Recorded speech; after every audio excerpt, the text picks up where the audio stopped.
You think you're thinking this through, weighing options, staying rational, making the right decision, but you're not. The reaction has already happened, before the thought even begins, before you even realize you're in it. You felt it. That moment where something shifts instantly. Your tone changes. Your body tightens. You say something you didn't plan. And only afterwards, you explain it, as if it was deliberate. In Emotional Intelligence, Daniel Goleman describes this as an emotional hijack, where the feeling arrives first and the mind follows, trying to make sense of it. And if that's true, then something important is missing. Because what feels like clear thinking might actually be something else entirely. At first, this feels small, a momentary lapse, something you can correct next time. But something subtle is happening here, because it doesn't just happen once. It repeats. You make quick decisions that feel obvious. You shift tone in conversations without noticing. You feel tension before you understand why. And in each moment, it still feels like you're thinking, like it makes sense.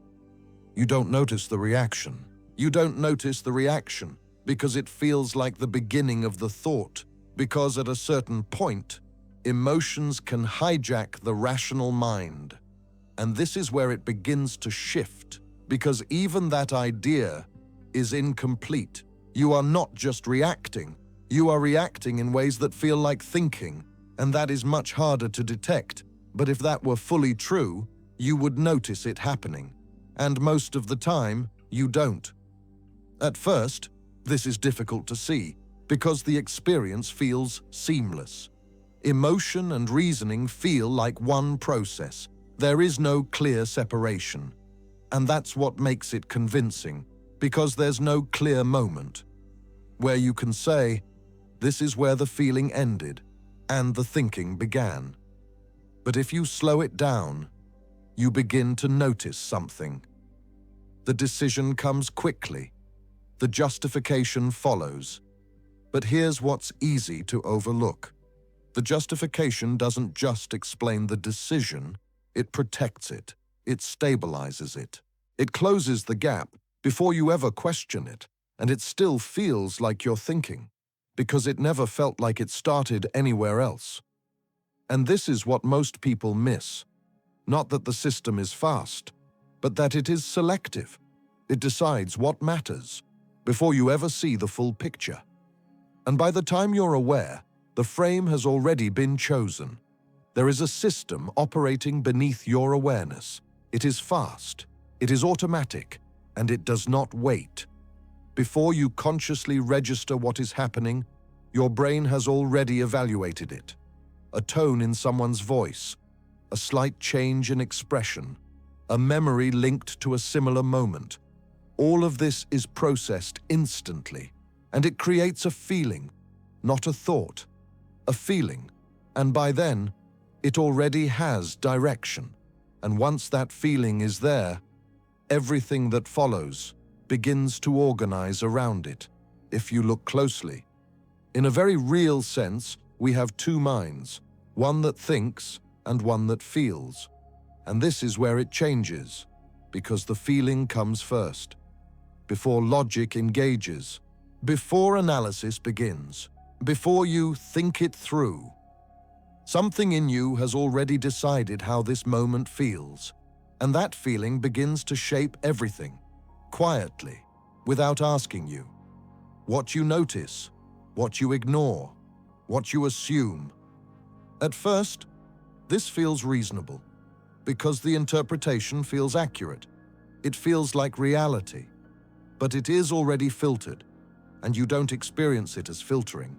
You experience it as reality, already shaped, not because it is more accurate, but because it arrived first, not something constructed, something discovered.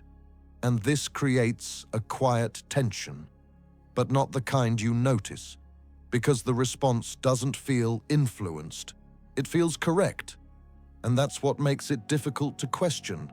You believe you are responding to the situation, but you are responding to the emotion the situation triggered. You're not responding to what's happening. You're responding to what it already feels like.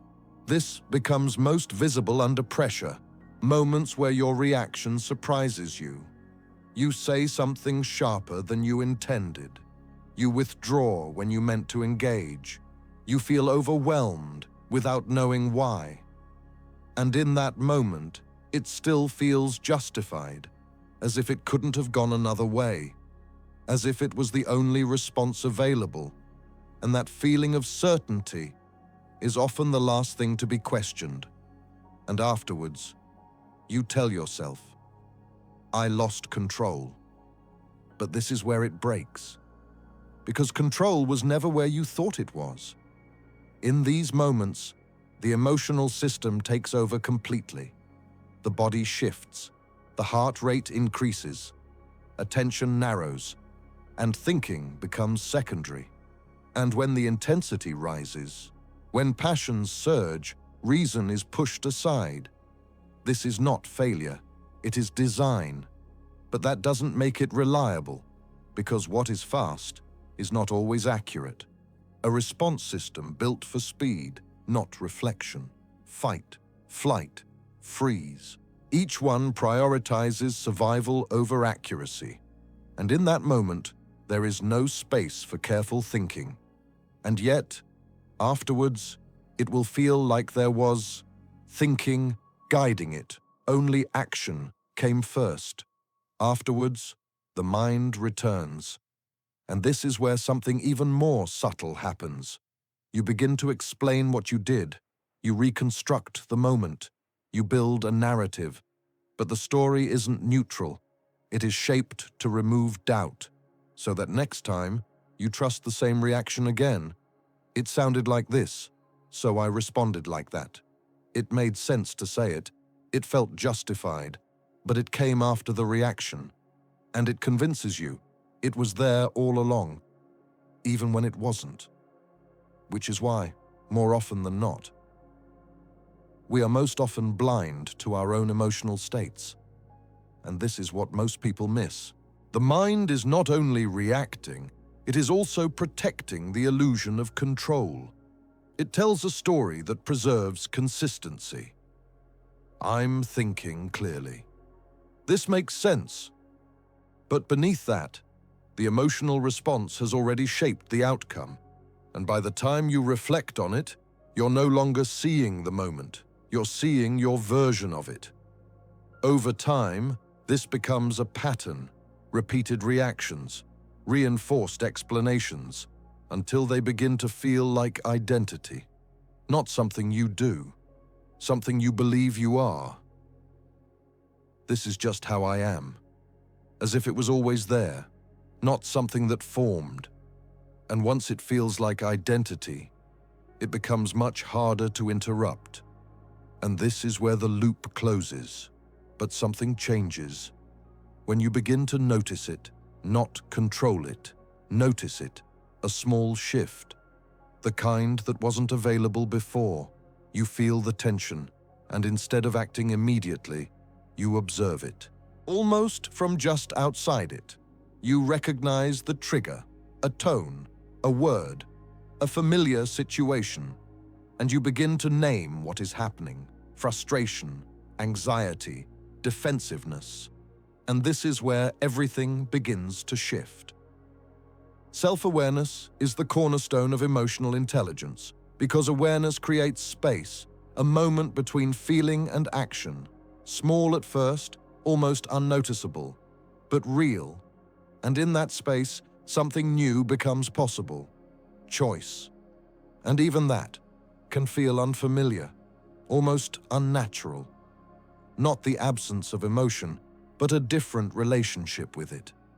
At first, the instinct is to control it, suppress it, push it down, ignore it.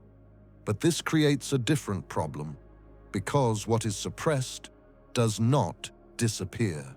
It intensifies. It returns later, stronger, less predictable.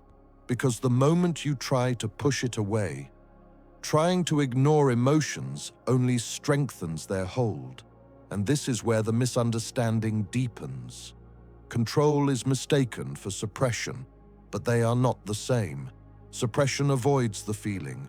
Regulation stays with it, long enough to understand it. One resists, the other responds. And this is the shift.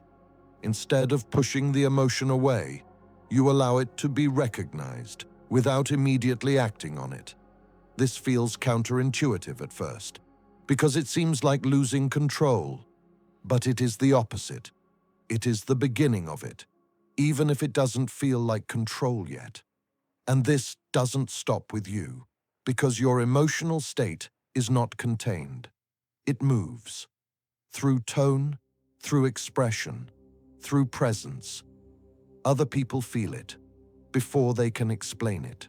A shift in your mood changes the room, even if no one says anything. Tension spreads, calm settles, and this doesn't stay contained. Emotions are contagious, and most of that exchange happens without words.